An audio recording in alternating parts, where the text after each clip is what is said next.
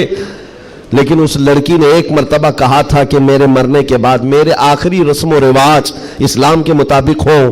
ہم نہیں کر سکے کیونکہ خفیہ طور پر وہ مسلمان تھی, ہم ایکشن نہیں لے سکتے تھے. اور ہمیں اس بات کا افسوس ہے کہ اسے عیسائی قبرستان میں دفن کر دیا گیا. سنو حیرت کی بات ہے, لوگ ایک بہت عجیب اچنبے میں پڑتے جا رہے ہیں, نئی نئی باتیں کھلتی جا رہی. تو اس کے بعد یہ فیصلہ ہوا کہ آئے ہوئے وفد نے اور گھر والوں کو اطلاع دے کر کے کہ ہم چلتے ہیں جس قبرستان میں آپ نے اپنی بیٹی کو دفن کیا ہے, ہم جا کر کے دیکھنا چاہتے ہیں وہاں. ہاں, تو عیسائی قبرستان میں بڑی مشکل سے انہوں نے کہا کہ ٹھیک ہے. قبر کھولی گئی تو وہاں وہ عالم دین سویا ہوا جس کو مکہ میں دفن کیا گیا تھا. اب حیرت کی انتہا اور ہو گئی, اس کا اس عیسائی قبرستان میں کیا لینا دینا, یہ آیا کیسے, یہاں پہنچا کیسے.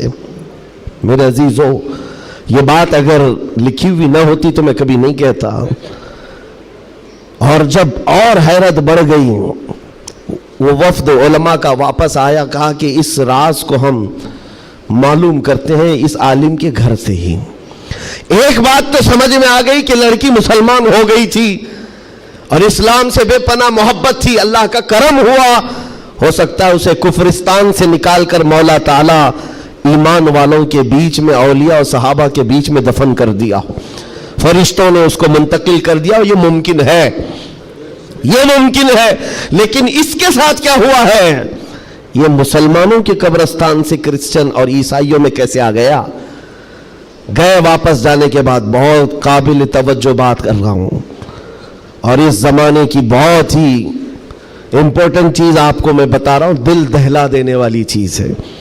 واپس آنے کے بعد اس عالم کے گھر گئے لوگ, اس کی بیوی موجود تھی جو بیوہ تھی. جا کر پوچھا کہ تیرے شوہر کے بارے میں ہمیں کچھ معلومات حاصل کرنی ہے. اس نے کہا بتائیے کیا ہے. کہا کہ کیسا تھا وہ. کہا اس کے اخلاق بہت اچھے تھے, اور نمازوں کی, کہا ایک نماز بھی قضا نہیں کرتا تھا, پابند تھا, لین دین میں سب چیزوں میں اچھا تھا. پھر بچا کیا, بیوی ساری چیزیں اچھی بتا رہی, مسلمان ہے. بیوی نے گھبرا کر پوچھا آخر اس کے بارے میں اتنی تحقیق کیوں کر رہے ہیں, آپ بتا سکیں.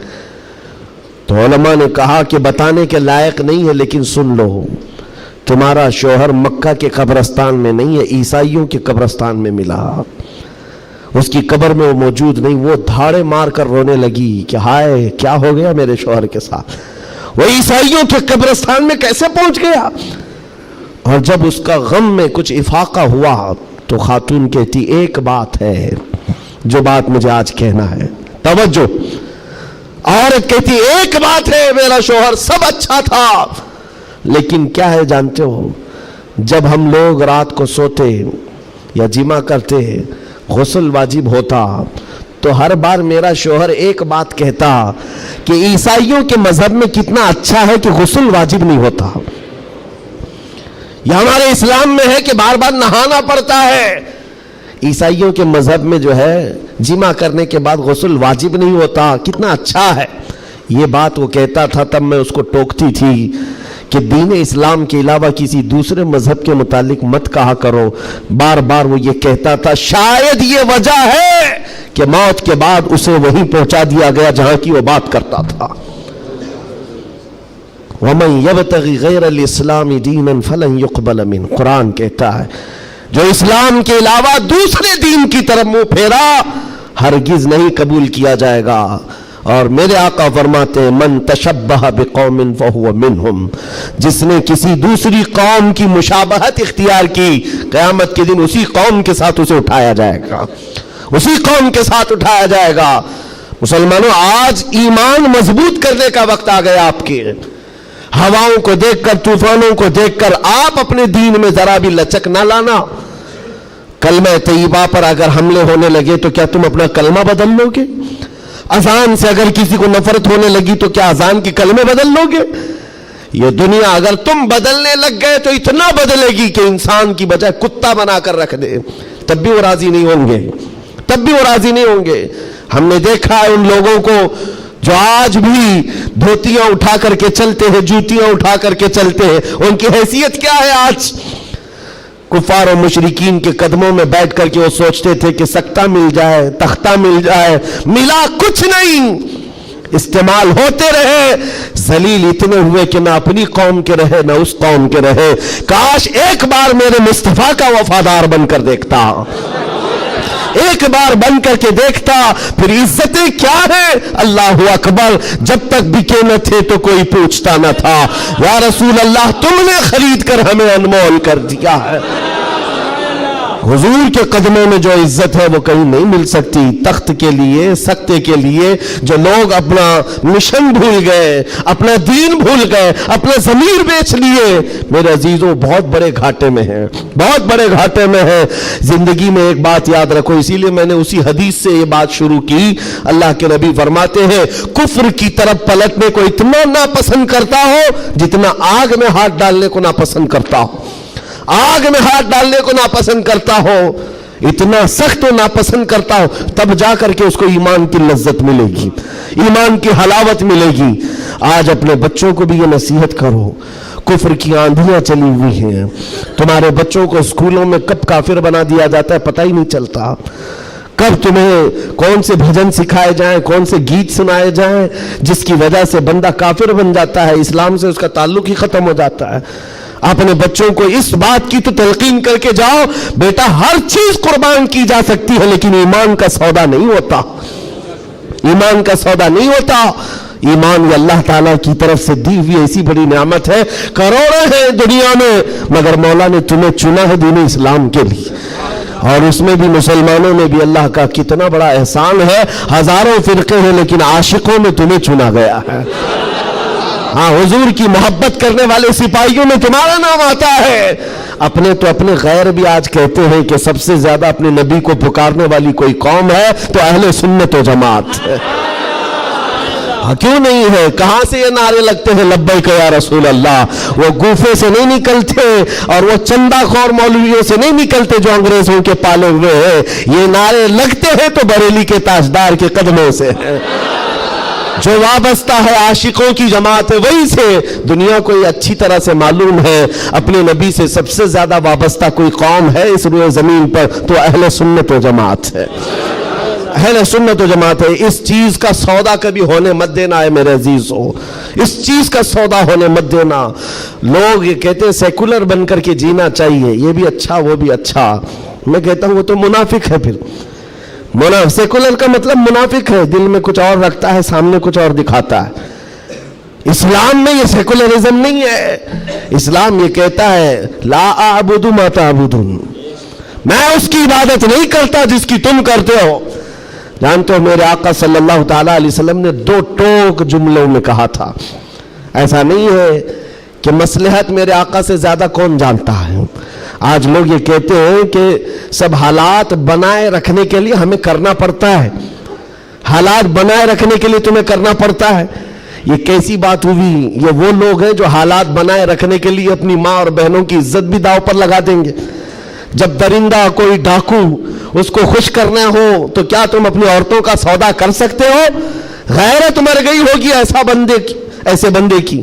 حضور پاک کے پاس مشرکین آئے، یہ آپ کو میں بتا دیتا ہوں، قل یا ایھا الکافرون لا اعبد ما تعبدون، یہ سورہ پڑھتے ہیں کہ نہیں پڑھتے نماز میں؟ کب نازل ہوئی تھی آپ کو بتا دوں، یہ سورہ کب نازل ہوئی؟ حضور پاک صلی اللہ علیہ وسلم کے پاس مشرکین مکہ آئے اور کہا اے محمد صلی اللہ علیہ وسلم ایک کام کریں، آپ ہمارے خداؤں کو برا بھلا مت کہیے، ہم آپ کے دین میں آ جائیں گے، اسلام پر ہم بھی تھوڑا تھوڑا عمل کریں گے، لیکن جن کی ہم پوجا کرتے ہیں نا، عبادت کرتے ہیں، ان کو کچھ مت کہیے۔ حضور پاک نے فرمایا جو شرک ہے میں اس کو شرک کہوں گا، اللہ کے سوا کوئی دوسرے کی عبادت ہے ہی نہیں، اور اس بات کا میں اعلان کروں گا حضور آئے ہی ہیں شرک کو ختم کرنے۔ حضور نے فرمایا یہ نہیں ہو سکتا، تو پھر آپشن دوسرا مشرکین کی طرف سے کہا ایک کام کرتے ہیں, 1 سال آپ ہمارے خداؤں کی عبادت کریں, 1 سال ہم آپ کے خدا کی عبادت کریں گے, ہاں آدھا آدھا کریں گے. آج بہت سارے لوگ اگر یہ کرنے کی کوشش کر رہے ہو تو سن لیں, آدھا آدھا کریں گے, ہم بھی آپ کے یہاں جائیں گے, آپ بھی ہمارے یہاں آئیں گے. حضور پاک صلی اللہ تعالی علیہ وسلم نے فرمایا ہرگز نہیں ہو سکتا, تم چاند اور سورج میرے ہاتھ میں لا کر رکھ دو, میں اس کی عبادت نہیں کرتا جس کی تم کرتے ہو, میں پالنہار حقیقی کی عبادت کرتا ہوں. آخری آپشن جانتے ہو کیا کیا تھا, کیا دیا تھا انہوں نے؟ مشرکین نے کہا چلو محمد صلی اللہ علیہ وسلم آپ یہ بھی نہیں مانتے وہ بھی نہیں مانتے تو کم سے کم اتنا کرو کہ صرف اور صرف ہمارے خداؤں پر ایک بار ہاتھ رکھ دو, بس چھو کر کے چلے جاؤ. نبی پاک صلی اللہ علیہ وسلم سے صرف اتنا تقاضا تھا ان کا کہ آپ ہاتھ لگا کر چلے جائیں. یہاں تو سر جھکانے والے بھی موجود ہیں, ہاتھ لگا کر چلے جائیں. نبی پاک صلی اللہ علیہ وسلم جلال میں کہا ہاتھ لگانے کی بات, بلکہ میں تو نظر بھی اٹھا کر نہ دیکھوں, نظر بھی اٹھا کر نہ دیکھوں. تب اللہ تعالیٰ نے پوری سورہ نازل فرمائی, قل یا ایھا الکافرون لا اعبد ما تعبدون, اے محبوب آپ فرما دیں اے کافروں میں اس کی عبادت نہیں کرتا جس کی تم عبادت کرتے ہو. یہ 2 ٹوک جملوں میں کہا گیا ہے. اور حالات ایسے بھی ہوئے میرے عزیزوں, چمتکار کو لوگ آج کہتے ہیں نا, جو بھی چمتکار ہوگا اس کی پوجا ہوتی ہے, عجیب و غریب چیز دکھے تو لوگ اس کو ایک افواہ کے شکل میں ایسا بناتے ہیں جیسے اس کا عقیدہ بن جائے.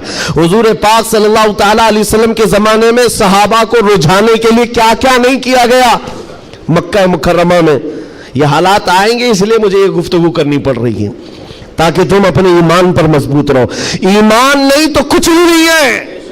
تمہارے دوسرے گناہ تو معاف کر دیے جائیں گے, کفر و شرک ہرگز نہیں معاف ہوتا. ان اللہ لا یغفر ان یشرک بہ ویغفر ما دون ذلک لمن یشاء. رب تعالیٰ فرماتا ہے شرک کو اللہ ہرگز معاف نہیں کرے گا, اس کے علاوہ جو بھی ہے اللہ معاف فرمائے گا. ایمان ضروری ہے. صحابہ کا ایمان ختم کرنے کے لیے کیا کیا گیا؟ اتفاق ایسا ہوا کہ مکہ میں ایک بھگوان بولنے لگ گیا. پتھر کی مورت تھی اور پجاری بیٹھا ہوا تھا, اچانک پتھر جو ہے بات کرنے لگ گیا اور بات کر رہا ہے. ظاہر سی بات ہے یہ عجیب و غریب چیز ہے نا, یہ اس دور میں ہے. ہاں اس دور میں مٹی سے بنائے ہوئے ان کے معبود نہیں ہوتے تھے, وہ پتھر کو تراش کر کے بناتے تھے. اور میں کہہ رہا ہوں حقیقت میں بول رہا تھا, ایسے نہیں ہے کہ ادھر سے دودھ پلا رہے ادھر سے پانی نکل رہا ہو, وہ والا سسٹم نہیں ہے, بلکہ حقیقت میں پتھر بات کر رہا تھا. تب اور بات کر بھی کیا رہا ہے, حضور پاک صلی اللہ تعالی علیہ وسلم کو جھوٹا کہہ رہا ہے. نعوذ باللہ, معاذ اللہ رب العالمین. حضور کی شان میں گستاخی کر رہا پتھر. اب تو وارے نہیں آ رہے ان کی خوشیوں سے اچھل کود پر کہ دیکھو اب ہمارا خدا بولنے لگ گیا. سب سے بڑی دلیل ہے, لوگوں کو بلانے لگ گئے. واقعی بول رہا تھا. لوگ چمتکار دیکھتے ہیں تو سر جھکا لیتے ہیں, ارے حقیقت ہے پتھر بول رہا ہے, پتھر بول رہا ہے. سب آئے جمع ہونے لگے. مکہ کا ایک بڑا جم غفیر تھا تو صحابہ کو بھی بلایا گیا. دیکھو آؤ, ہمارے خداؤں کو جھٹلاتے ہو, بات کر رہا ہے خدا, اور تم جس نبی کی بات کرتے ہو اس نبی کو جھٹلا رہا ہے. یہ حقیقت میں خدا ہے. تم کہتے تھے نا کچھ نہیں کر سکتا, بول رہا ہے. صحابہ گئے. اب ان کے پاس کیا تھی؟ صحابہ دیکھ کر آئے حضور کی بارگاہ میں, کہا یا رسول اللہ صلی اللہ علیہ وسلم, غضب ہو گیا, ان کا خدا تو بول رہا ہے. حضور نے اس پر کوئی زیادہ ری ایکشن نہیں دیا. کہا کیا بول رہا ہے؟ کہا یا رسول اللہ سننے کے لائق نہیں, آپ کی شان میں گستاخیاں کہہ رہا ہے, جملے بک رہا ہے. کہا کون؟ پتھر. حضور نے فرمایا ہاں. حضور نے پوچھا پتھر؟ صحابہ نے کہا ہاں یا رسول اللہ. حضور نے فرمایا چلو ہم بھی سنتے ہیں, ہم بھی چلتے ہیں, جا کر دیکھیں گے. نبی پاک صلی اللہ تعالی علیہ وسلم تشریف لائے صحابہ کے ساتھ. صحابہ اکرام رضوان اللہ تعالی علیہم اجمعین بھی ساتھ میں ہیں. جب نبی کریم صلی اللہ تعالی علیہ وسلم وہاں قریب پہنچے تو وہ جو بت بول رہا تھا, بعد میں کر لے سکتے نا, جب وہاں پر حضور اکرم صلی اللہ تعالی علیہ وسلم پہنچتے ہیں تو دیکھا وہ بت خاموش ہو گیا, اب نہیں بول رہا ہے, چپ ہو گیا ہے. حضور آتے ہیں, پجاری سے پوچھتے ہیں, بہت اعلان کر رہے تھے, کہاں ہے؟